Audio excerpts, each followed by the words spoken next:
سيئات أعمالنا من يهد الله فلا مضل له ومن يضلل فلا هادي له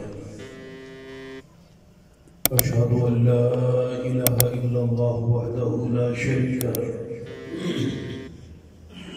وأشهد أن محمدا عبده ورسوله أما بعد فإن خير الحديث كتاب الله وخير الهدي هدي محمد صلى الله عليه وآله وشر الأمور محدثاتها وكل محدثة بدعة وكل بدعة ضلالة أما بعد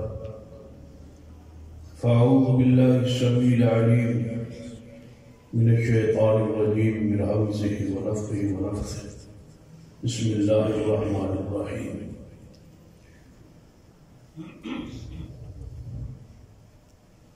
إنما وليكم الله ورسوله والذين آمنوا الذين يقيمون الصلاة ويؤتون الزكاة وهم راكعون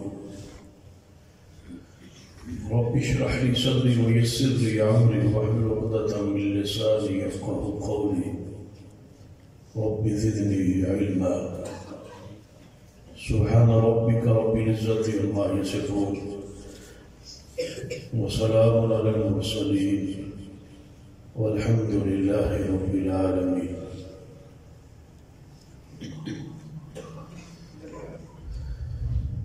حضرات گزشتہ خطبہ جمعہ میں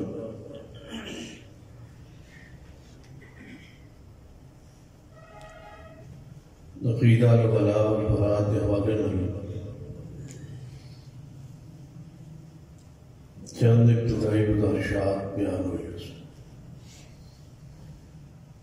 کہ یہ عقیدہ انتہائی اہم ہے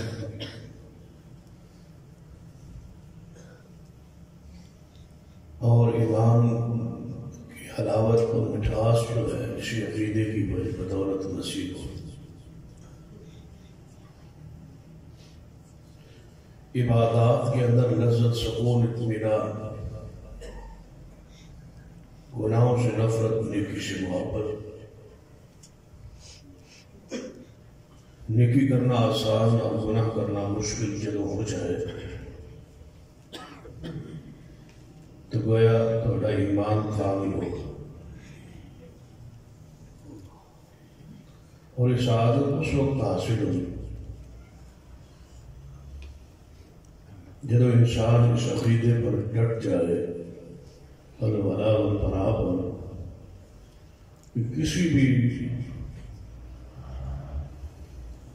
انسان سے محبت ہو کسی چیز سے محبت ہو تو اللہ کے ناراضگی اور کسی سے غصہ ہو تو اللہ کی. اس عقیدے کو کہا جاتا ہے الولاء والبراء. محبت اللہ کے لیے ناراضگی بھی اللہ. کسی کو کوئی چیز دے تو اللہ کے لیے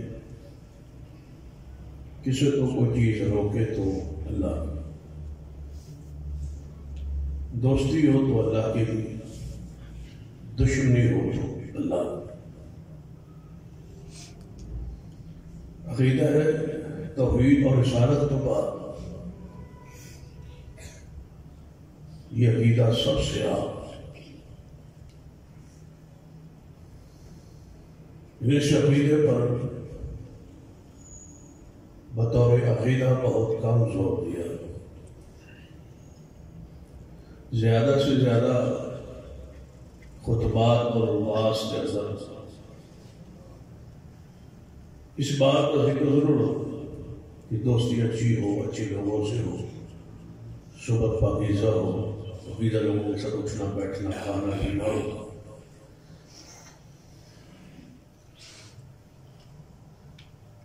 لیکن اس عقیدے کو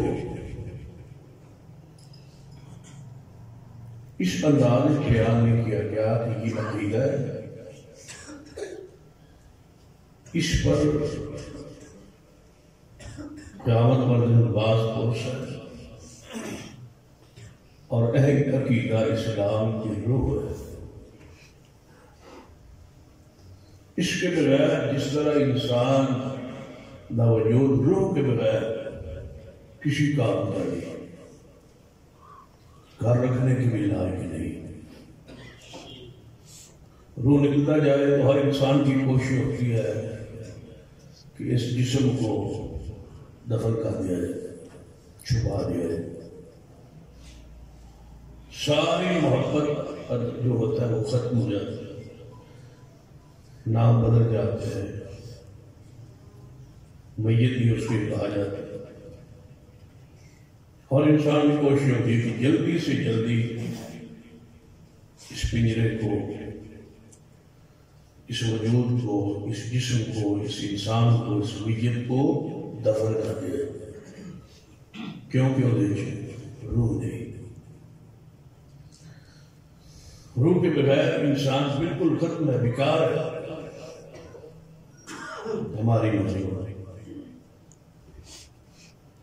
جب تک روح ہے آ رہی ہے، قومی میں ہے، بیماری میں ہے، سختی میں ہے، جس حالت میں ہے، لیکن روح ہے اس کو سارے مقام حاصل ہے۔ روح نکل گئی ہے تو اس کی حیثیت کو ختم ہو چکا۔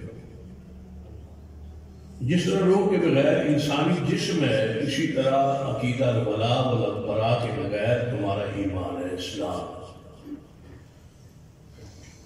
کہ نماز بھی ہے، عقیدہ توحید بھی ہے، روزہ حج زکوٰۃ بھی ہے، لیکن محبت، دوستی اور دشمنی کا کوئی معیار نہیں ہے آپ کا، اٹھنے بیٹھنے کھانے پینے کا، ہر بندے کے ساتھ ہے۔ بعض لوگ اس پہ فخر کرتے ہیں، ہم ہر مجلس میں جاتے ہیں اور ہر مجلس میں بیٹھتے ہیں، چلے بھی پہنے ہیں، کسی مندے بھی پہنے ہیں، ساڑھے اچھے بھی دوست ہیں جی، ساڑھے برے بھی دوست ہیں، یعنی یہ فخریہ بیان کر رہا ہے کہ ساڑھے ہر قسم کے دوست ہیں، برے دوست بھی ہیں، اچھے دوست بھی ہیں۔ یہ بھی کوئی قابل تعریف بات ہے، یہ بھی کوئی اچھی بات ہے کہ اس کو بیان کیا جائے کہ میرے برے دوست بھی ہیں۔ لیکن جس بات جو فخر کے لائق ہی نہیں ہے اس پر کیوں فخر کریں کہ ہر قسم کے لوگوں کے ساتھ ہمارا اٹھک بیٹھک، کھانا پینا، چلنا، دوستی ہے۔ شریعت کے اندر دوستی کا معیار صرف اللہ کی ذات ہے، اللہ کے لیے دوستی، اللہ کے لیے دشمنی، اور سب سے زیادہ اور سب سے پہلے ہماری دوستی کے لائق اللہ کی ذات ہے، ہم اللہ سے محبت کریں۔ والذین آمنوا اشد حبا للہ،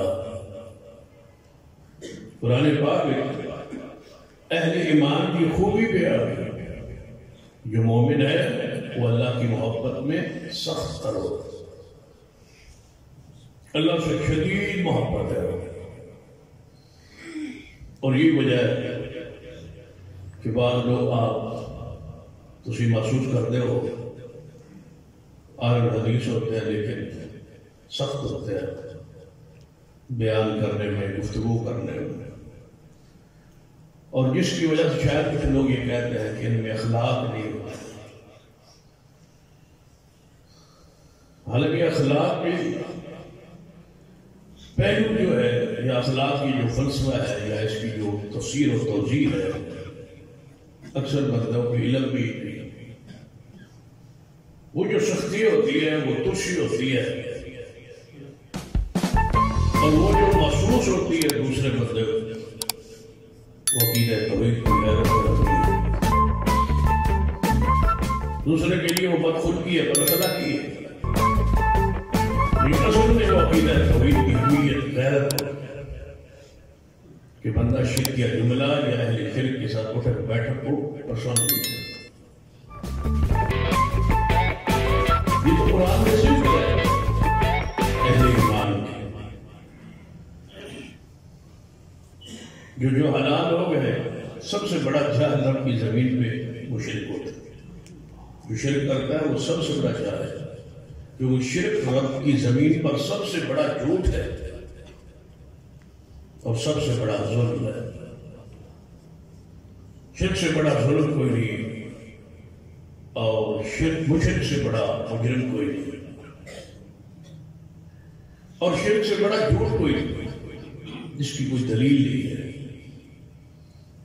قرآن پاک پڑھی اللہ نے وضاحت فرمائی ہے کہ شرک کی ہم نے کوئی دلیل نازل نہیں کی. قرآن کو بھرا ہوا ہے توحید کے دلائل سے. قرآن کو نازل ہوا توحید کی دلیل بن کر. دلائل تو ہیں توحید کے، شرک کی کوئی دلیل نہیں ہوتی. لوگوں نے خود نام رکھے ہوتے ہیں، خود سارے پیمانے بنائے ہوتے ہیں، خود دلائل بنائے ہوتے ہیں. یہ نہیں ہے کہ مشرکین کے پاس دلائل نہیں ہوتے، دلائل ہوتے ہیں لیکن بنائے ہوتے ہیں، اللہ نے نازل نہیں فرمائے ہوتے. وہ دلائل کتابی نہیں ہوتے، وہ دلائل قرآنی اور حدیثی نہیں ہوتے، وہ عقلی منطقی فلسفی چند دلائل کھڑے ہوتے ہیں جو مشرک اپنے شرک کے جواز کے لیے بیان کرتے ہیں، کرتے ہیں، یا وہ شرک کروانے والے لوگ انہیں وہ دلائل وہ مواد مہیا کرتے ہیں. تو مومن سخت پر ہوتا ہے اللہ کی محبت. اس پر نبی علیہ السلام کی سیرت کو، صحابہ کرام کی سیرت کو پڑھیں. واقعہ ہے نا قرآن کہ سیدنا صدیق رضی اللہ تعالیٰ عنہ جا رہے یہودیوں کی محفل مجلس لگی ہوئی. تو سیدنا صدیق چند لمحات رک گئے، ان کی بات جاری. تو اس میں وہ مزاق کر رہے تھے، چرچا کر رہے تھے، قرآن کا مزاق اڑا رہے تھے. کہہ رہے تھے اب قرآن میں آیت آئی ہے کہ اللہ قرض مانگتا ہے. من یقرض اللہ قرضا حسنا، کون اللہ کے لیے قرض دیتا ہے؟ اللہ کے راہ میں مال خرچ کرتا ہے، صدقہ کرتا ہے، خیرات کرتا ہے، غرباء یتامیٰ مساکین. کہنے لگے اللہ نعوذ باللہ غریب ہو گیا، فقیر ہو گیا، مانگنے لگ گیا ہے.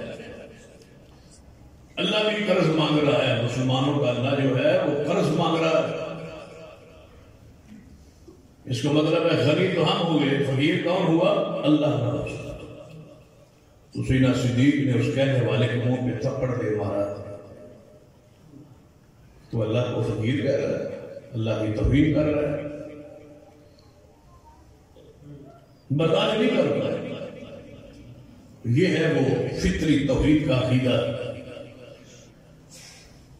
کہ مومن برداشت نہیں کر سکتا کفری اور شرک کا جملہ، اور نہ اہل شرک کی محفل کو اور نہ اہل بدعت کی مجلس کو وہ برداشت کر سکتا. بعض لوگ تو ایسے ہیں جو اس پر خرچ کرتے ہیں. عالم حدیث بھی ہے، توحید بھی ہے، اور سننا بھی ہے، اور خرچ کرتے ہیں پیسہ ایسی محافل پر، ایسی مجالس پر، ایسے پروگراموں پر، ایسے مساجد پر، ایسے مراکز پر، ایسے مدارس پر جس کا پڑھائی اور جس کی تدریس اور جس سے لکھنے والے لوگ شرک اور بدعات اور خرافات کی دعوت. وہ حدیث ہے نبی علیہ السلام نے فرمایا اللہ قدم نہیں اٹھانے دے گا قیامت والا دن جب تک رب یہ پوچھ نہ لے کہ مال کیسے کمایا اور کہاں خرچ کیا. یہ صرف یہ سوال نہیں ہوگا کہ مال حلال کمایا ہے بس جی میں نے حلال کمایا ہے تو اللہ چھوڑ دے گا. نہیں، اللہ فرمائے گا پہلے حلال کمانے کی پہلے گارنٹی دینا، ضمانت ہے کہ میں نے حلال کمایا ہے.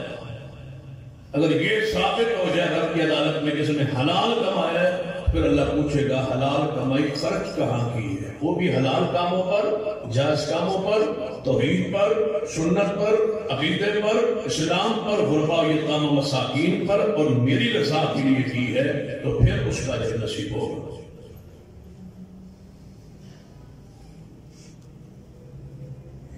تو غور کیجیے صدیق اکبر رضی اللہ تعالیٰ تھپڑ دے مارا اس بندے کے منہ پر. وہ نبی علیہ السلام کی عدالت میں آئے، یا رسول اللہ صلی اللہ علیہ وسلم تمہارے صحابی نے تمہارے سب سے پیارے صحابی نے ابو بکر رضی اللہ تعالیٰ عنہ نے میرے منہ پہ تھپڑ مکے مارا ہے بغیر جرم کے، بغیر قصور کے، لہٰذا مجھے بدلہ لے کے دیا جائے کہ راست مدینہ ہے، یہاں عدل ہوتا ہے، تو آج عدل قائم کیجیے۔ نبی علیہ السلام نے صدیق کو بلا دیا، صدیق یہ خلاف تیرے اندر درخواست ہے، دعویٰ ہے، اس پر کیا کرو؟ فرمایا یا رسول اللہ صلی اللہ علیہ وسلم میں نے تھپڑ مارا ہے لیکن اس نے اللہ کو فقیر کہا تھا اور میرا اللہ کو غنی ہے، یا ایھا الناس انتم الفقراء الی اللہ، اے لوگو تم فقیر ہو، غنی کون ہے؟ اللہ۔ تو یا رسول اللہ اس نے میرے سامنے اللہ کو فقیر کہا، اس نے کہا یا رسول اللہ صلی اللہ علیہ وسلم بھلا یہودی ہوں میں، ٹھیک ہے آپ پر نبوت کو نہیں مانتا، ٹھیک ہے، لیکن اللہ کو تو میں بھی مانتا ہوں، یہودی بھی مانتے ہیں اللہ، عیسائی بھی مانتے ہیں اللہ، تو اللہ کی توہین میں کیسے کر سکتا ہوں؟ میں نے توہین نہیں کی۔ سینہ صدیق نے فرمایا یا رسول اللہ اس نے اللہ کو فقیر کہا ہے، اس نے کہا میں نے نہیں کہا، وہ کر گیا، وہ اٹھ پہ آ گیا، میں نے نہیں کہا، اگر کہا ہے تو گواہ ہے۔ فرمایا وہ اگر کوئی گواہ ہے، فرمایا وہ یہودی تھے، یہ تھا اور کہہ رہا تھا میں نے مارا، اور اس کے گواہ جو تھے وہ اسی کے مذہب کے ہیں، میرا وہاں گواہ کون ہو سکتا ہے؟ فرمایا وہ اگر یہ تو عدالت مستقبی ہے، یہاں تو انصاف ہے، یا گواہ لاؤ یا تھپڑ کھانا پڑے۔ قریب تھا کہ صدیق کے منہ پہ تھپڑ لگتا، لیکن آپ کی غیرت کیسے برداشت کرتے؟ اسی وقت جبریل آئے اور آگے صدیق کی گواہی رب کی طرف سے دی گئی، لقد سمع اللہ قول الذین ان اللہ فقیر ونحن اغنیاء۔ اللہ نے سن لی وہ بات جنہوں نے اللہ کو فقیر کہا اور اپنے آپ کو غنی کہا، میں رب گواہی دیتا ہوں کہ صدیق نے میری غیرت میں یہ تھپڑ مارا۔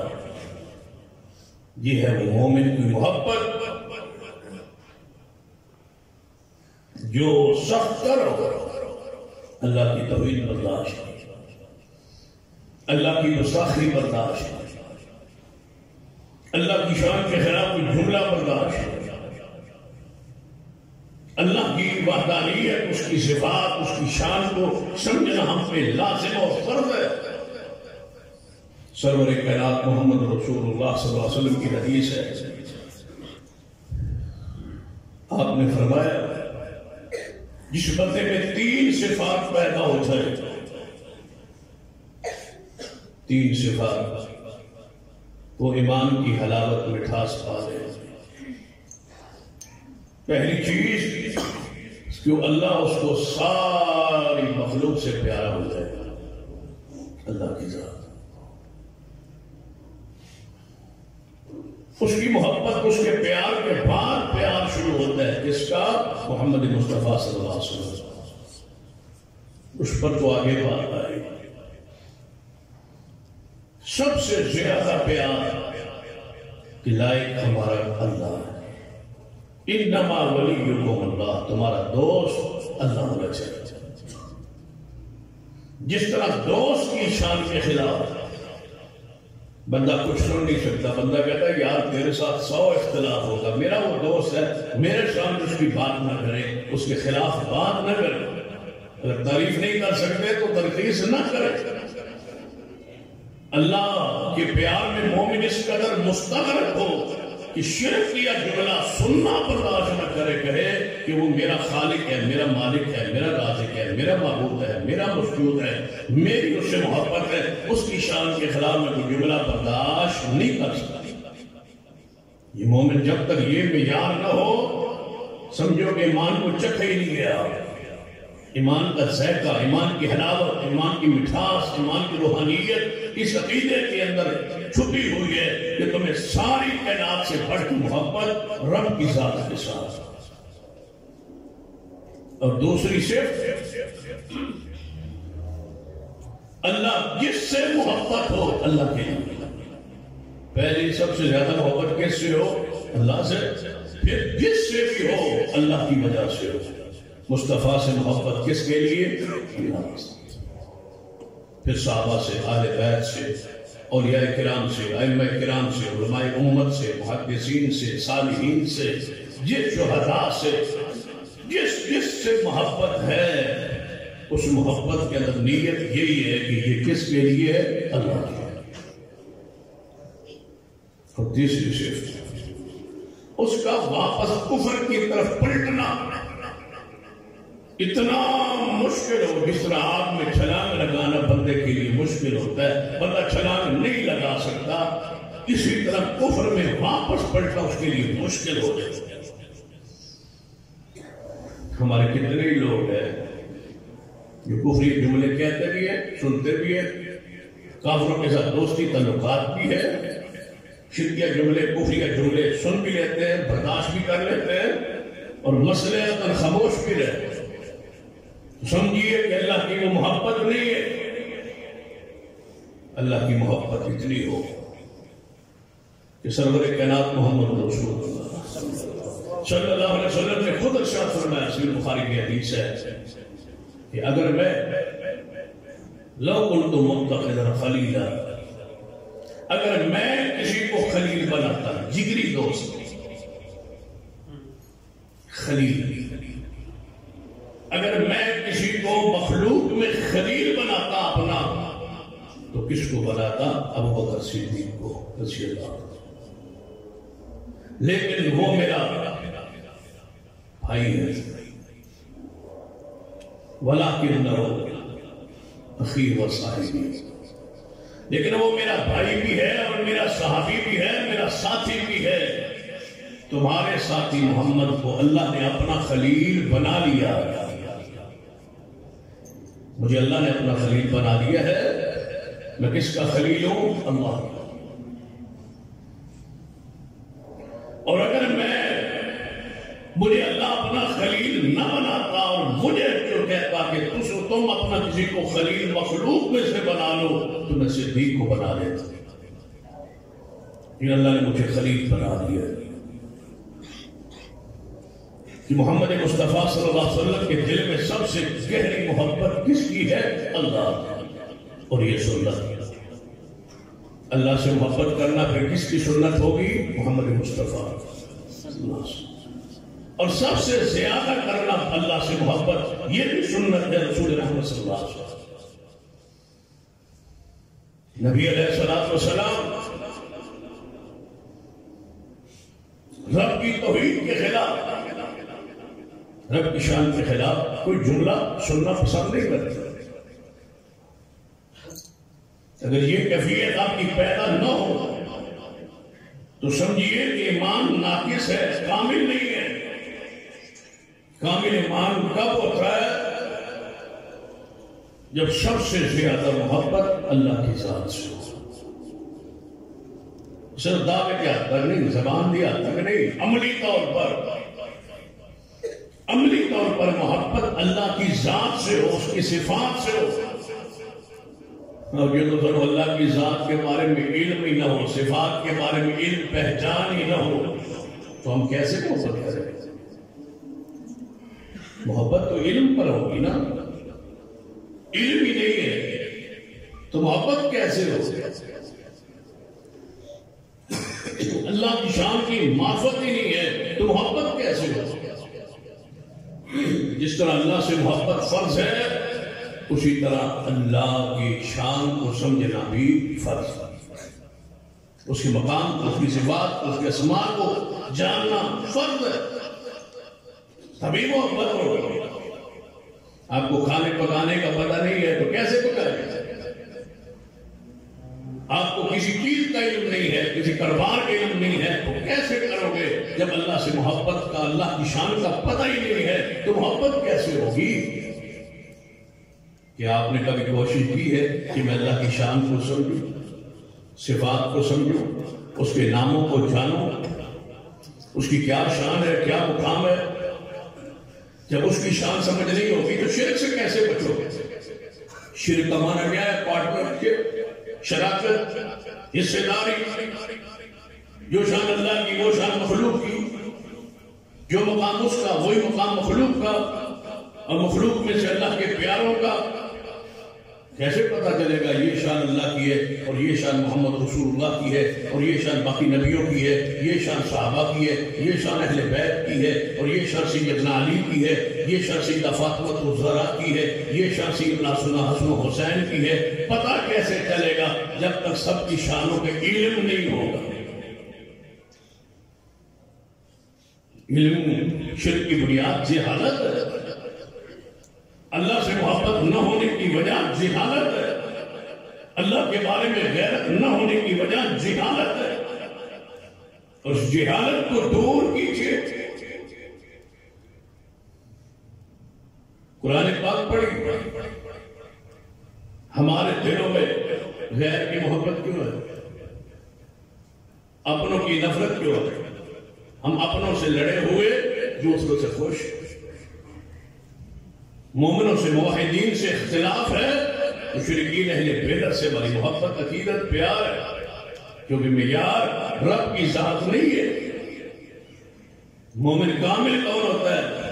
محمد رسول اللہ والذین معه اشداء علی الکفار رحماء بینہم، یہ ہے وہ مومن کامل ایمان والے کہ محمد مصطفیٰ کی جو ساتھی ہے وہ کافروں پر سخت اور آپس میں مہربان۔ یہ الولاء والبراء، محبت اللہ کے لیے، دشمنی اللہ کی۔ اور اگر تم اس عقیدے پر پختہ نہ ہوئے تو اس کا انجام پتہ ہے کتنا برا ہے۔ قرآن پاک اللہ پاک نے فرمایا یا ایھا الذین آمنوا یا ایھا الذین آمنوا، اے ایماندارو، من یرتد منکم عن دینہ، جڑا بندہ تم میں سے اپنے دین کو چھوڑ دے، ارتداد اختیار کرے، کفر میں چلا جائے، تو اللہ تبارک و تعالی سارے ایمانداروں تم اسلام سے پھر جاؤ، کفر میں چلے جاؤ، مرتد ہو جاؤ، اسلام چھوڑ دو، تو پھر اللہ کیا کرے گا؟ یہ بات تو طے ہے نا کہ سارے بھی اللہ کے نافرمان باقی ہو جائے تو اس کی خدائی، اس کے اقتدار میں کوئی کمی نہیں، اور سارے بھی تابعدار ہو جائیں، فرما بردار ہو جائیں، سارے ایمان لے آئے تو اس کی خدائی شان میں کوئی اضافہ نہیں ہوگا۔ پھر اللہ نے ایک اور بات کہی کہ اگر تم ایمان والو پھر جاؤ اسلام سے، دین سے ہٹ جاؤ، مرتد ہو جاؤ، تو اللہ پھر کیا کرے گا؟ فَسَوْفَ يَأْتِ اللَّهُ بِقَوْمٍ يُحِبُّهُمْ وَيُحِبُّونَهُ، اللہ تمہارے بدلے ایک نئی مخلوق لائے گا، ان کی صفت یہ ہوگی کہ وہ مجھ سے محبت کرتے ہوں گے، میں اس سے محبت کرتا ہوں، پھر میں جو لاؤں گا نا وہ مجھ سے پیار کرنے والے ہوں گے۔ فضول پھر مخلوق نہیں آئے گا، تمہارے جیسی پھر نافرمان نہیں آئے گی، تم جیسے باقی نہیں آئیں گے، پھر جو آئیں گے وہ یحبہم ویحبونہ، ان کی شان یہ ہوگی، مقام یہ ہوگا، تم مرتد ہو جاؤ، پھر جو اسلام سے نئے انسان بنا کے زمین پہ لاؤں گا، اور ان کی شان یہ ہوگی وہ مجھ سے محبت کرتے ہوں گے، میں ان سے محبت کرتا ہوں۔ فرمایا مجھے وہ بندے چاہیے جو مجھ سے محبت کریں، میں ان سے محبت کروں۔ اذلۃ علی المؤمنین اعزۃ علی الکافرین، جو مومنوں کے لیے نرم ہو اور کافروں کے لیے سخت ہو، مجھے وہ مومن چاہیے۔ مومنوں کے لیے نرم، گفتگو نرم، غصہ ختم، معافی، مومنوں کے لیے، کافروں کے لیے، بے دینوں کے لیے، بے نمازوں کے لیے، اہل شرک کے لیے، اہل بدعت کے لیے، وہ ننگی تلوار۔ اعزۃ علی الکافرین یجاہدون فی سبیل اللہ ولا یخافون لومۃ لائم، ایسے لاؤں گا، نئے بندے جو لاؤں گا، پھر کیسے لاؤں گا؟ کہ میرے راہ میں جہاد کریں گے اور ملامت کرنے والوں کی ملامت سے وہ نہیں ڈرے. ہمیں ساری چیز جو کھائی جا رہی ہے وہ ملامت. لوگ کیا کہیں؟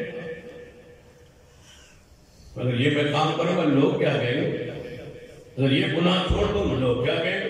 یہ بدعت نہ کروں لوگ کیا کہیں گے؟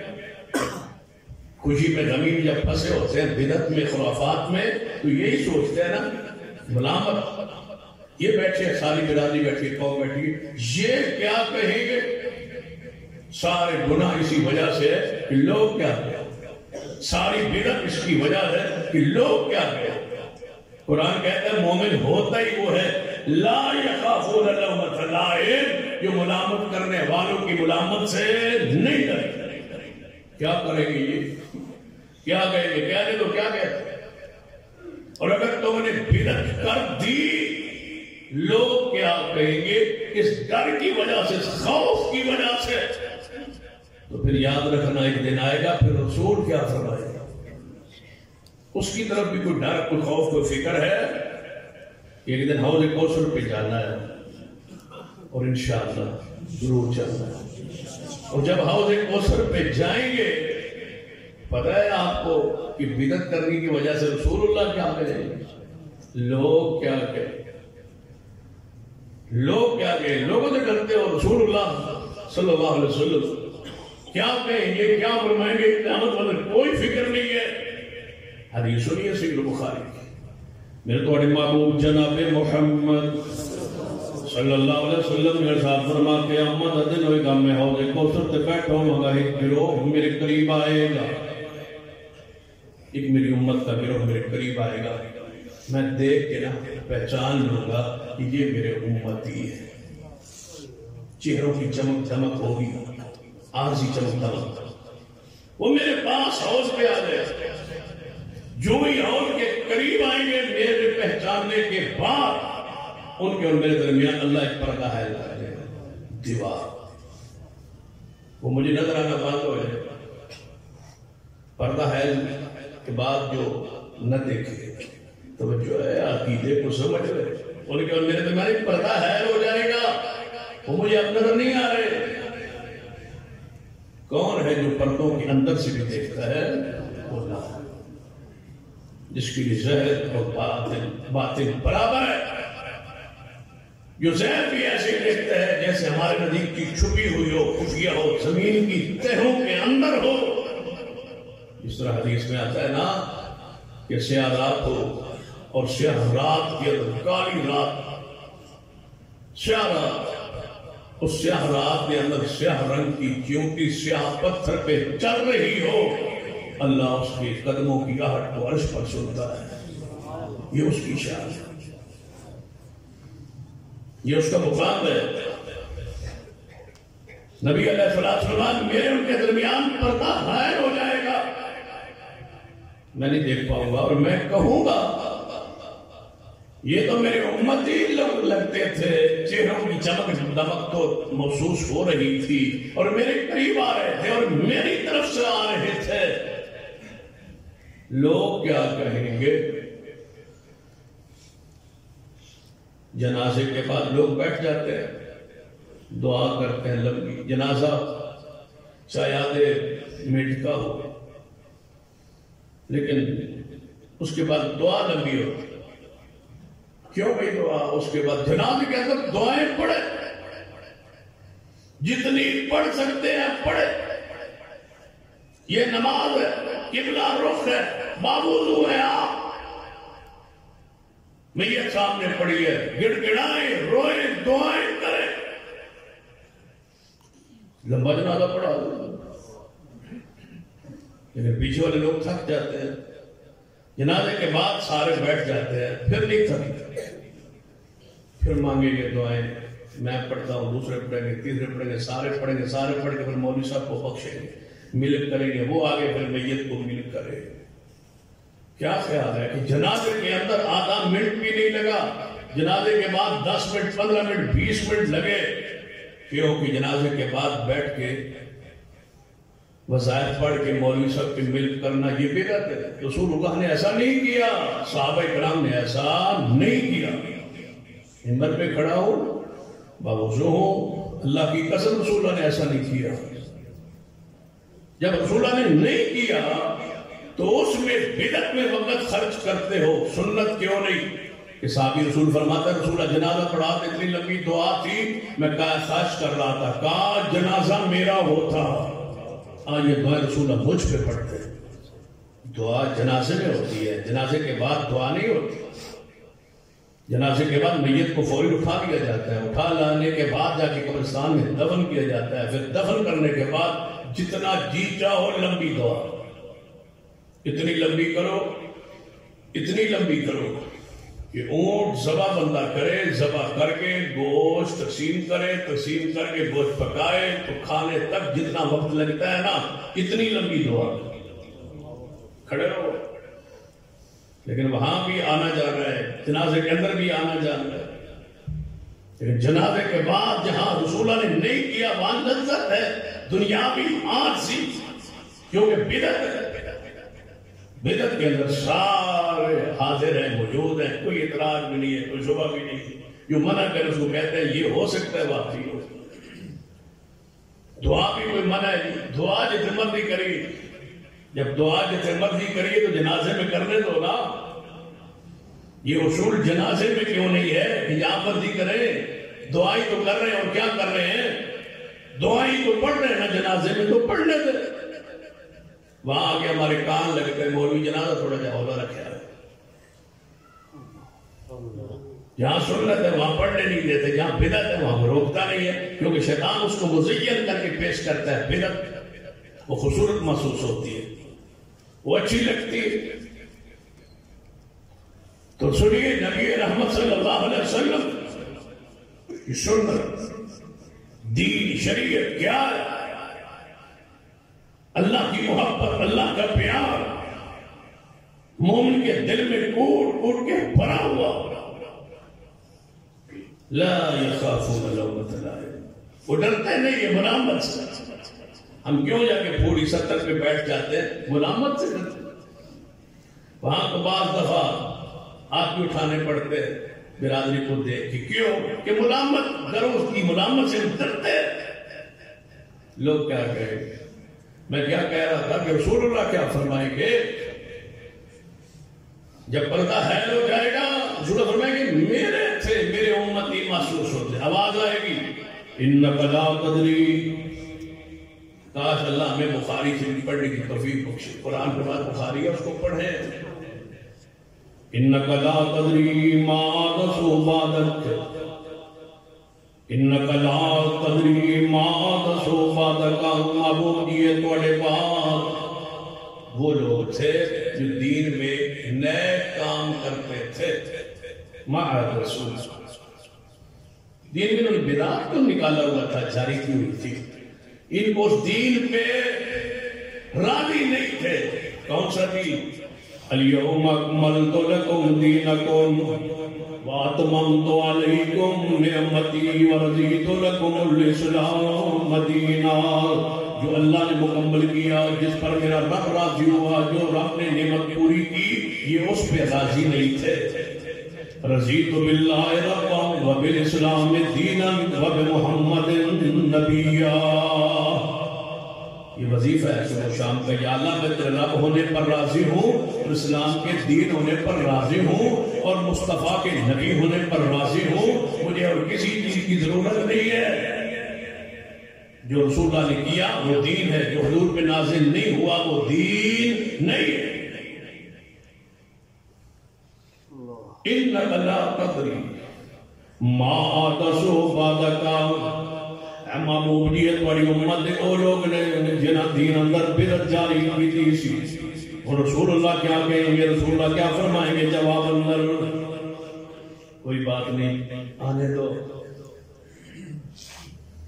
رسول اللہ صلی اللہ علیہ وسلم کی بات کو سن، یہ کیا ارشاد فرمائیں گے جواب میں؟ جواب رب فرمائے گا انک لا تدری ما احدثوا بعدک، اور محبوب کہاں تشریف فرماؤں گے حوض کوثر پر؟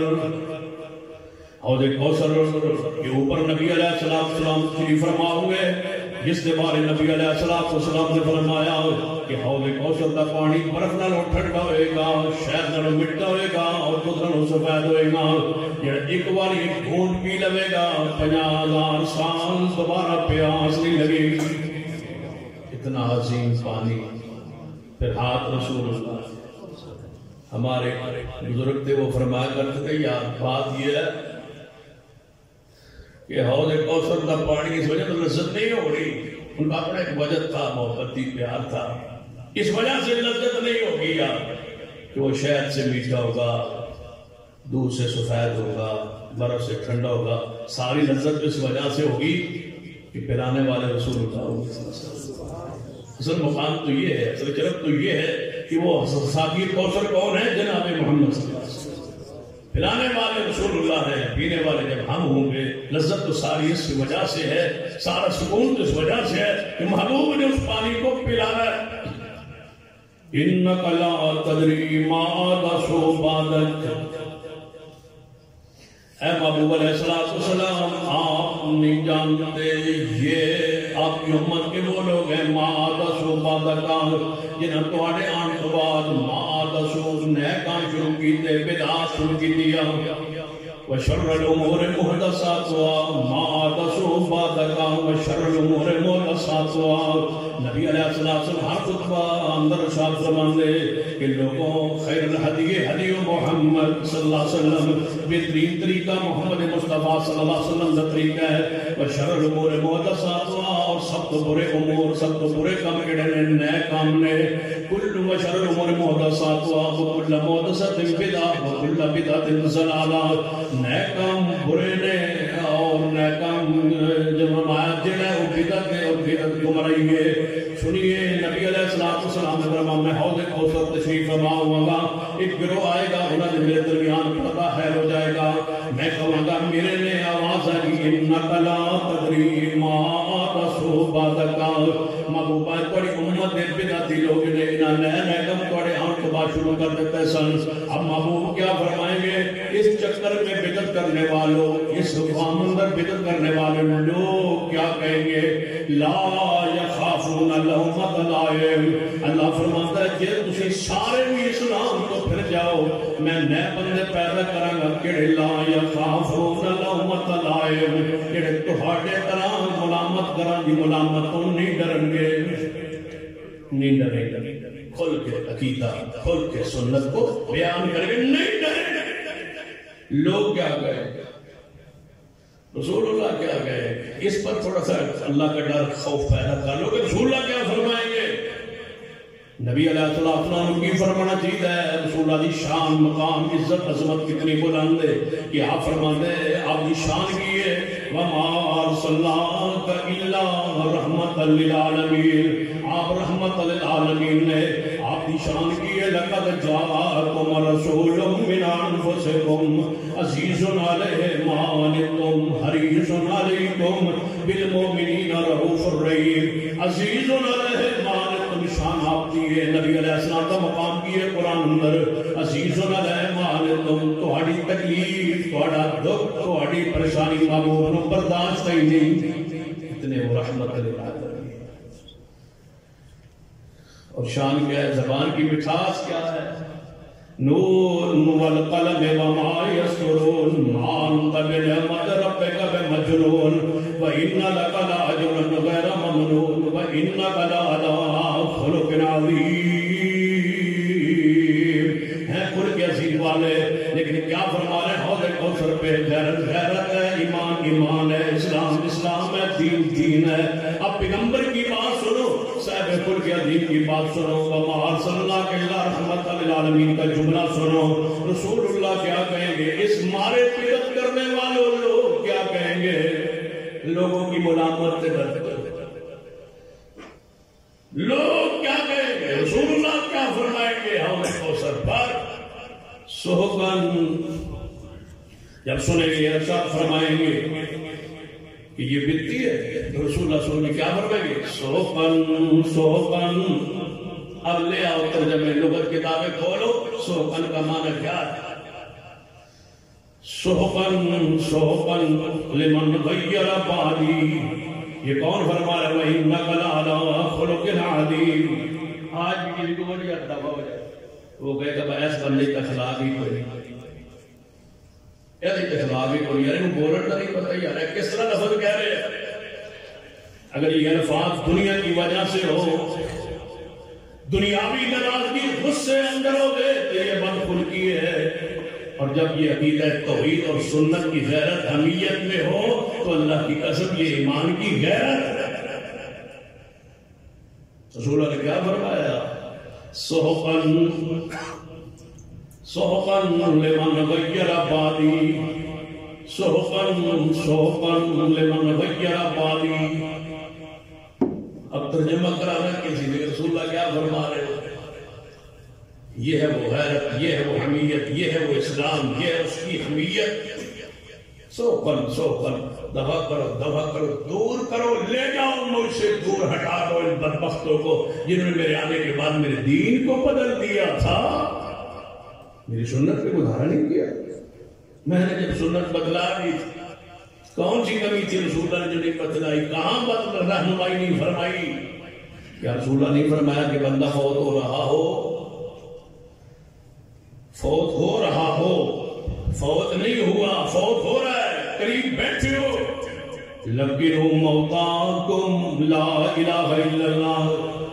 ایسے کوئی بھی بندہ کہہ جائے تو انہوں کلمے کی تلقین کرے، لا الہ الا اللہ پڑھے، ہو سکتا ہے اپنی زبان کو جاری ہو جائے کہ اللہ کو جنت دے. یہ حدیث تھی کہ مرنے والے کے پاس بیٹھو، ابھی فوت نہیں ہوا. ہم نے وہاں بیٹھ کے تو کلمہ نہیں پڑھا، نہ کسی نے پڑھا، نہ اس کو پڑھایا، نہ سمجھایا. جب جنازہ اٹھانے لگے تو کلمہ شہادت ہم نے کہنا شروع کر دیا. کہاں کی حدیث کو کہاں جا کے فٹ کر کے بیٹھ گئے اور اس کو اپنی مذہبی امتیازی نشان بنا. رسول اللہ نے کہاں رہنمائی نہیں؟ آپ کا دین تو کامل ہے، آپ کی شریعت تو کامل ہے. آپ نے فرمایا جب اللہ فوت ہونے لگے جلدی اس کی آنکھوں پہ ہاتھ رکھو، اس کی آنکھوں بند کرو. آنکھیں بند کرنے کا بھی طریقہ سمجھایا. منہ کو باندھ دو، پیروں کے انگوٹھوں کو باندھ دو تاکہ اس کی میت بہترین خوبصورت نظر آئے. رسول اللہ نے فرما دیا. پھر اس کو غسل دو، اس کے کپڑے اتارو، کفن پہناؤ، اس کو غسل دو، بیری کے پتے لاؤ، اس کو پانی میں گرم کرو، ابالو. یہ بطور صابن اور خوشبو استعمال ہوگا. اس کو نہلاؤ، نہلانے کا پورا طریقہ بیان کیا. پھر اس کو خوشبو لگاؤ، کافور لگاؤ، پورا طریقہ بیان کیا. کپڑے اتنے رکھو مرد کے اتنے عورت کے، پھر اس کو چرپائی پہ رکھو، پھر اس کو اٹھاؤ، کندھوں پہ اٹھاؤ، جلدی لے چلو. پھر جنازہ پڑھو. جنازے کا کوئی اذان فرمایا نہیں، نماز ہے لیکن اذان نہیں، جنازے کی اذان نہیں.